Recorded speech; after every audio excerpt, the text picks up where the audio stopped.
Hey everyone, welcome back to our channel. आज हम देखने वाले हैं लेक्चर 6, जिसमें पढ़ेंगे सारी बेसिक डिटेल्स के बारे में, जैसे कि क्रोमोसोम स्ट्रक्चर क्या होता है, हैप्लॉइड सेल्स क्या होते हैं, डिप्लॉइड सेल्स क्या होते हैं, सेल्स रिपेयर क्या कैसे होते हैं जब हमको इंजरी हो जाती है। तो ये सारी चीजें हम लोग आज पढ़ने वाले हैं। तो स्टे ट्यून्ड एंड स्टार्ट करते हैं। तो कभी सोचा है कि जब भी हमको इंजरी हो जाती है, कट लग जाता है कहीं पर, तो हमारे टिश्यूज का, हमारे सेल्स का होता क्या है। देखो, इस तरीके से रिपेयर हो रही है चीजें। तो यहाँ पर हुआ क्या, यहाँ पर हो रहा है regeneration of the lost cells. जो सेल्स डैमेज हो गए हैं, वहां पर क्या हो रहा है, चीजें रिपेयर हो रही है। यहाँ पर देखिए, जो डैमेज पार्ट है वो यहाँ पर रिपेयरिंग दिख रहा है। तो क्या हम ऐसा बोल सकते हैं कि जहां पर भी इंजरी होती है वो हील हो रहा है? तो कैसे हो रहा है, न्यू सेल्स वहां पर फॉर्म हो रहे हैं। तो क्या ये पॉसिबल है? करेक्ट, पॉसिबल है। अभी अगर कोई प्लांट की अगर बात की जाए, तो प्लांट भी इंजर्ड होते हैं क्या जब हम फ्लावर्स तोड़ते हैं? बिल्कुल, प्लांट्स में भी क्या होती है, इंजरी होती है। बट प्लांट्स भी क्या करते हैं, वो लोग भी हील होते हैं, न्यू सेल्स फॉर्म होते हैं, न्यू बर्ड फॉर्म करते हैं। राइट। अभी हमारी अगर बात की जाए, तो हमको मालूम है कि हमारी अगर बात की जाए, तो हमें पता है कि हमारी बॉडी किससे फॉर्म हुई है, एक सिंगल सेल से फॉर्म हुई है। एंड क्या हम लोग वही सिंगल सेल ही रहते हैं क्या? नहीं। बॉडी क्या होती है, सेल्स डिवाइड एंड रीडिवाइड करके एक complex multi cellular body form करती है। राइट। तो ये कैसे होता है? ये हो रहा है बाय सेल डिवीजन। तो एक सेल से दो सेल, दो से चार, चार से आठ, आठ से 16, 32 ऐसे सेल्स फॉर्म होते हैं। एंड फिर क्या होता है, टिश्यूज बनते हैं, ऑर्गन्स बनते हैं, और ऑर्गेनिज्म फॉर्म होता है। राइट। तो यहाँ पर हुआ क्या, यहाँ पर हो रहा है सेल डिवीजन। ये इंपॉर्टेंट टर्म याद रखना। तो ये जो सेल डिवीजन है, cell division is of two types. दो तरह से वो लोग डिवाइड करते हैं। एक है mitosis and second one is meiosis. अभी माइटोसिस किस में होता है? Mitosis takes place in somatic cells. Somatic cell मतलब क्या, हमारा जो बॉडी सेल होता है, हमारा स्किन कट गया, या फिर हमारी लिवर, या फिर अदर कोई ऑर्गन, सारे जो जगह के सेल्स होते हैं ना, हमारी बॉडी के हर एक जगह के जो सेल्स होते हैं, उनको सोमैटिक सेल्स बोला जाता है। एंड वहां पे अगर रिपेयरिंग होने वाली है, वहां पर अगर डिवीजन होगा, तो वहां पे कौन सा टाइप का डिवीजन होगा? Mitosis. Right. And mitosis plants में भी वही होगा, एनिमल्स में भी होता है माइटोसिस, याद रखना है। एंड माइटोसिस एक और जगह होता है स्टेम सेल्स में। अब ये स्टेम सेल्स है क्या? Stem cells special types of cells है जो हमारी बॉडी में प्रेजेंट होते हैं। वहां पर भी क्या होता है, माइटोसिस होता है। इसके बारे में हम लोग डिटेल में पढ़ेंगे 8th चैप्टर में। अभी फिलहाल सिर्फ इतना याद रखो, माइटोसिस कहाँ पर होता है, हमारे बॉडी सेल्स में एंड स्टेम सेल्स में होता है। Done. Next is meiosis. Meiosis कहाँ पर होता है? सिर्फ और सिर्फ रिप्रोडक्टिव सेल्स फॉर्म करने के लिए होता है। रिप्रोडक्टिव सेल्स मतलब क्या? Gametes, male gamete and female gametes. ये male gamete and female gamete कहाँ पे फॉर्म होते हैं? In reproductive systems of male and female. Done. तो मेल गैमेट्स कौन से होते हैं? Sperm. And female gametes are ovum. याद रखना है, जिसके बारे में हम लोग पढ़ेंगे 3rd चैप्टर में, नेक्स्ट चैप्टर में बहुत ही अच्छे से डिटेल में पढ़ने वाले हैं। अभी सिर्फ इतना याद रखो, मियोसिस किस में होने वाला है? रिप्रोडक्टिव सेल्स में होने वाला है। क्लियर? डन। चलो आगे पढ़ते हैं। तो माइटोसिस एंड मियोसिस पढ़ने से पहले हम लोग पढ़ते हैं सेल के बारे में, कि सेल का पूरा स्ट्रक्चर है क्या। देखो, ये जो सेल है, सेल के ऊपर की मेम्ब्रेन दिखाई दे रही है, तो इसको बोलते हैं सेल मेम्ब्रेन। एंड सेल के अंदर का जो फ्लूइड होता है, इसको बोलते हैं साइटोप्लाज्म। नेक्स्ट इज हमारा न्यूक्लियस। न्यूक्लियस के पास में देखो क्या प्रेजेंट है? सेंट्रियोल। अभी सेंट्रियोल फर्स्ट टाइम सुना होगा तुमने। सेंट्रियोल का मतलब, सेंट्रियोल का स्ट्रक्चर अभी क्या है? छोटा सा रेक्टेंगुलर शेप है। राइट। इसका फंक्शन वगैरह हम लोग माइटोसिस एंड मियोसिस में पढ़ेंगे। अभी सिर्फ इतना याद रखो, छोटा सा दो सेंट्रियोल्स प्रेजेंट होते हैं रेक्टेंगुलर शेप के। क्लियर? जो कि न्यूक्लियस के बाहर होते हैं। नेक्स्ट देखो, न्यूक्लियस के ऊपर भी मेम्ब्रेन होती है जिसको बोलते हैं न्यूक्लियर मेम्ब्रेन। न्यूक्लियस के अंदर एक छोटा सा डेंस पार्टिकल होता है जिसको बोलते हैं न्यूक्लियोलस। न्यूक्लियोलस का फंक्शन क्या है? ये लोग राइबोसोम्स बनाते हैं। अब राइबोसोम्स क्या करते हैं? राइबोसोम्स हेल्प करते हैं प्रोटीन सिंथेसिस में, हमने फर्स्ट चैप्टर में ऑलरेडी पढ़ लिया है। Next is chromatin fibre. अभी क्रोमैटिन फाइबर क्या है? हमने तो सुना है कि न्यूक्लियस के अंदर डीएनए प्रेजेंट होता है, तो ये क्रोमैटिन फाइबर क्या हो गया? अभी क्रोमैटिन फाइबर क्या है उसके पहले देखो, अगर मैं तुमको पूछूं, मैंने तुम्हें एक बड़ा सा थ्रेड दिया अप्रोक्स 2 मीटर का, ठीक है, मैंने तुमको इतना बड़ा थ्रेड दिया, कितने मीटर का? 2 मीटर का थ्रेड दिया। ये थ्रेड क्या है? डीएनए है, राइट। तो मैंने तुमको कहा कि ये डीएनए, ये थ्रेड को मुझे ना फोल्ड करके बताओ, फोल्ड करके दो, छोटा करके दो। तो तुम क्या करोगे? उसको कुछ ऐसे ऐसे ही फोल्ड करोगे, राइट, है ना। तो इसको हम बोलेंगे, ये जो थिन नेटवर्क है थ्रेड का, इसको बोलते हैं क्रोमैटिन फाइबर।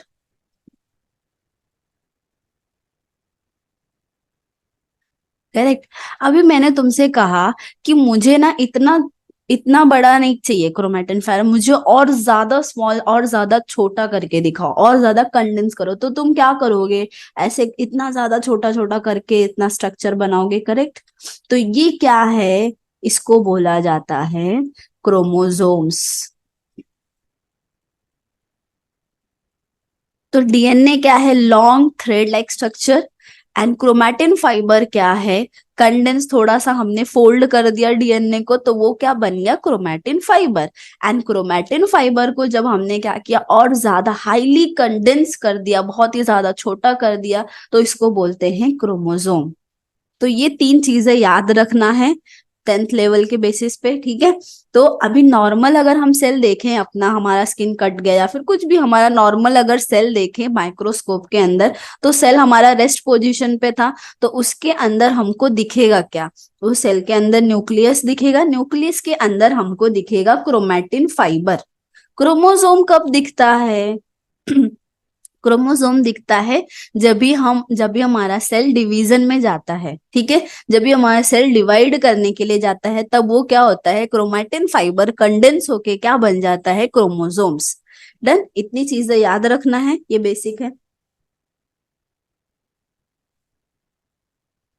चलो देखो, जब भी सेल डिवाइड करने के लिए गया है, तो क्रोमैटिन फाइबर कंडेंस हो गया है और शॉर्टेन हो गया है। नेक्स्ट देखो, क्रोमोसोम्स बन गया है। यहाँ पर देखो ये वाला स्ट्रक्चर, यहाँ पे क्रोमैटिन फाइबर कंडेंस होके क्या बन रहा है? क्रोमोसोम। क्रोमोसोम क्या है? थिक थ्रेड जैसा दिख रहा है कि नहीं? अभी इसको अगर हम लोग ओपन कर दो तो हमको मिलेगा क्रोमैटिन फाइबर। क्रोमैटिन फाइबर को और ज्यादा ओपन कर दो, क्या बनेगा? डीएनए। तो समझ में आई ये चीजें इतनी? चलो देखो, इसको क्रोमोसोम बोला गया है। अभी हमने पढ़ा है हैप्लॉइड एंड डिप्लॉइड, ये टर्म सुना तो होगा, पर समझ में कैसे आएगा ये हैप्लॉइड क्या है, डिप्लॉइड क्या है, एन क्या है, 2n क्या है, वो सब चीजें पढ़ते हैं। देखो, हमारा जो सेल होता है, सेल के अंदर जो न्यूक्लियस है, न्यूक्लियस के अंदर जो क्रोमोसोम है, वो क्रोमोसोम को डिनोट किया जाता है एन से, ठीक है। क्रोमोसोम नंबर को डिनोट किया जाता है एन। एन मतलब क्या है? हैप्लॉइड, ठीक है। ये वर्ड याद रखना है, हैप्लॉइड। हैप्लॉइड मतलब क्या? One set of chromosomes, one set of chromosome. Then देखो, इसको हम लोग बोलेंगे एन, क्योंकि ये सारे तीनों अकेले अकेले क्रोमोसोम्स है, तो इनको हम लोग बोलेंगे एन। एन क्या है? हैप्लॉइड। डन। अभी सेकंड, नेक्स्ट, लेकिन कभी भी जो है क्रोमोसोम्स अकेले होते नहीं है, वो हमेशा किस में होते हैं? पेयर्स में, अपने जोड़ीदार के साथ में रहते हैं। तो ये जो 3 क्रोमोसोम है, एक्चुअल में 6 क्रोमोसोम रहते हैं, ठीक है। पेयर में है ना, जोड़ी में है, तो इनको हम लोग क्या कहेंगे? इनको हम लोग बोलेंगे 2n, क्योंकि n था पहले एक सेट, राइट। 2n मतलब 2 सेट ऑफ क्रोमोसोम्स, जिसको हम लोग बोलेंगे डिप्लॉइड। डिप्लॉयड मतलब क्या? 2 सेट ऑफ क्रोमोसोम्स। डिप्लॉयड मतलब डबल है क्रोमोसोम्स यहाँ पर। इजी है? कोई भी डाउट है यहाँ पर? देखो इसको 2n बोला गया है। अभी अगर ह्यूमंस की बात की जाए, हमारे पास कितने क्रोमोसोम्स है? 23 पेयर्स ऑफ क्रोमोसोम्स है। 23 पेयर मतलब क्या? अगर सिर्फ 23 क्रोमोसोम होता तो इसको हम बोलते एन, राइट, क्योंकि एक ही सेट है ना 23 का। लेकिन ये क्या है? 23 पेयर्स है, मतलब जोड़ी में है। तो क्या ये कितना होगा फिर? 46 होगा, राइट। देखो, तो 46 क्रोमोसोम है, तो क्या हम लोग इसको 2n बोल सकते हैं? राइट। तो हमारा जो सेल है, हमारा ह्यूमंस का कोई भी सेल ले लो, वो कौन से कंडीशन में होता है? डिप्लॉयड कंडीशन में होता है। क्लियर है? एंड एक और चीज याद रखो, सोमैटिक सेल्स हमेशा डिप्लॉयड कंडीशन में ही होते हैं। बॉडी का कौन सा भी तुम सेल ले लो, हमारा लिवर का सेल ले लो, हार्ट का सेल ले लो, हमारा स्किन सेल ले लो, सारे के सारे कौन से कंडीशन में होते हैं? 2n कंडीशन में, मतलब हर एक सेल में हमारे पास 46 क्रोमोसोम्स प्रेजेंट है। तो हैप्लॉइड भी कोई सेल होता है क्या हमारी बॉडी में? हाँ, ठीक है।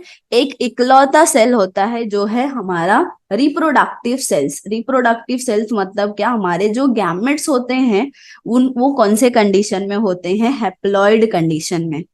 ठीक है।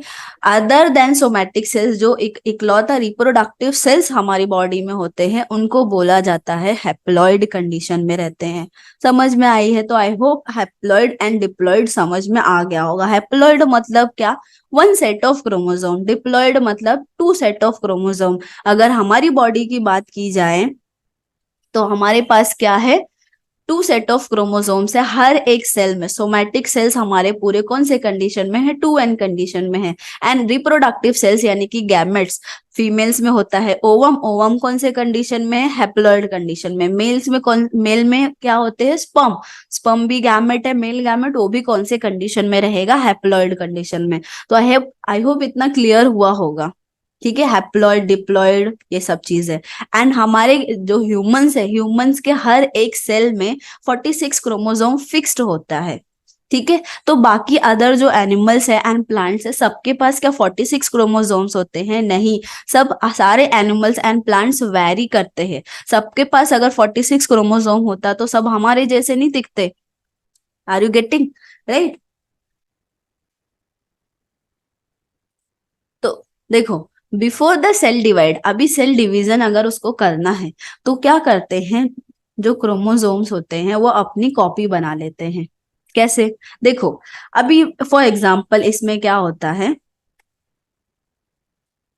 तुम्हारे पास है नोट्स, ठीक है। कितने कितने पेजेस का नोट्स है? 46 पेजेस का नोट्स है तुम्हारे पास। क्लियर? अभी तुमको वो नोट्स देना है अपने दो फ्रेंड्स को। ठीक है। उनका क्या है? कल एग्जाम है। तो 40 पेजेस का जो नोट्स है, उसको वो जो नोट्स तुमको दोनों फ्रेंड्स को देना है। तो तुम क्या करोगे? इक्वली कैसे दे पाओगे? दोनों का ही सेम एग्जाम है, तो तुम इक्वली कैसे दे पाओगे? तो तुम क्या करोगे? जो 46 पेजेस का नोट्स है उसका क्या करोगे? जेरोक्स करके लोगे। जेरोक्स मतलब क्या? कॉपी बना लोगे ना, राइट। तभी तो तुम्हारे पास 46 पेजेस का दो नोट्स हो गया ही नहीं। तो तुम एक फ्रेंड को दूसरा एक नोट दे सकते हो, दूसरे फ्रेंड को दूसरा नोट्स दे सकते हो। लाइकवाइज सेम हमारे सेल्स करते हैं। ठीक है। हमारे सेल्स को क्या करना है? उनको डिवीजन करना है। और डिवीजन कैसा होगा? उनको भी क्या करना है? एक सेल से जब भी दो सेल बनाना है, जैसे कि ये एक सेल है, इसके पास 46 क्रोमोसोम्स है, तो उसको डिवाइड करना है। ये जो दोनों न्यू सेल्स बन रहे हैं उनमें भी क्या होना चाहिए? 46 क्रोमोसोम्स जाने चाहिए, इक्वली जाने चाहिए। तो कैसे पॉसिबल है? तो ये जो 46 है, 2n हमने इसको कहा था, राइट। तो 46 क्रोमोसोम्स क्या करते हैं? अपनी कॉपी बना लेते हैं। तो कॉपी बनाएंगे तो 46 के कितने हो जाएंगे? 92 हो जाएंगे, राइट। 92 क्रोमोसोम्स, तो 2n का कितना हो जाएगा? 4n। Are you getting? समझ में आ रही है चीजें? तो कभी भी अभी देखो, सिंपली सारा हम बेसिक इसमें डिस्कस कर रहे हैं। जो मेन है माइटोसिस एंड मियोसिस वो नेक्स्ट लेक्चर में डिस्कस करेंगे। आज बेसिक समझ में आएगा तो वो लेक्चर बहुत इजी लगेगा।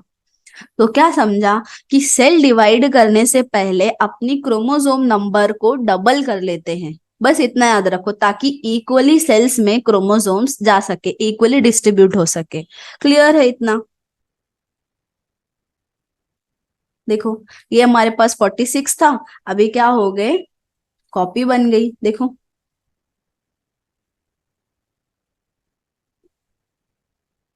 तो समझ में आई ये चीजें।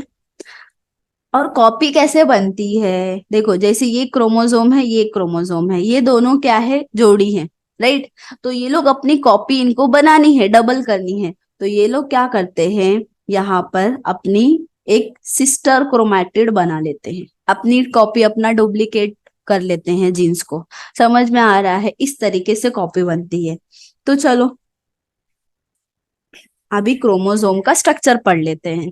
क्रोमोसोम में होता क्या, हमने देखो, अगर तुम इसको अच्छे से देखो तो क्रोमोसोम के अंदर पूरा डीएनए ही दिख रहा है। तो ये क्रोमोसोम का स्ट्रक्चर में होता है क्या है, क्रोमोसोम का जो अपर आर्म है इसको बोलते हैं पी आर्म, एंड जो लोअर आर्म है इसको बोलते हैं क्यू आर्म। ये तुमको पूछ सकता है एग्जाम में, स्ट्रक्चर ऑफ क्रोमोसोम्स। तो P arm and lower one is Q arm. Clear है? P arm and Q arm, and जो सेंटर वाला पार्ट है इसका, इसको बोला गया है centromere. Centre of the chromosome is called as centromere, याद रहेगा, राइट। अभी नेक्स्ट इज डीएनए, क्योंकि हमारा जो क्रोमोसोम है वो डीएनए से ही तो बना हुआ है, राइट। अभी ये जो थ्रेड दिख रहा है, ये डीएनए, इसको हम खींच ले तो क्या होगा, जो क्रोमोसोम है वो अनकॉइल हो जाएगा। क्या होगा, अनकॉइल मतलब अनफोल्ड हो जाएगा, और वापस से हमको क्या मिल जाएगा, लॉन्ग थ्रेड ऑफ डीएनए। समझ में आई ये चीजें?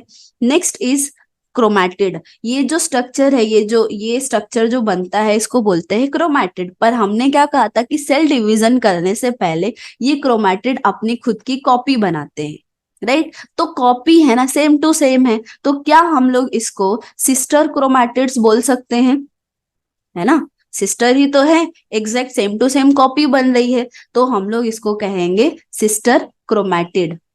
याद रहेगा? ठीक है। तो ये रहा सारा basic structure complete. I hope समझ में आया होगा ये अच्छे से। अगर कहीं भी डाउट होगा तो वापस से एक बार देख लेना इसको, ताकि हमको नेक्स्ट जो लेक्चर्स आने वाले हैं वो अच्छे से क्लियरली समझ में आए। ठीक है, तो चलो फिर एंड करते हैं लेक्चर। एंड समझ में आया होगा हाइप्लॉइड, डिप्लॉइड, क्रोमोसोम स्ट्रक्चर, सारी चीजें। तो क्या करना है, like share subscribe and comments करना है। ओके।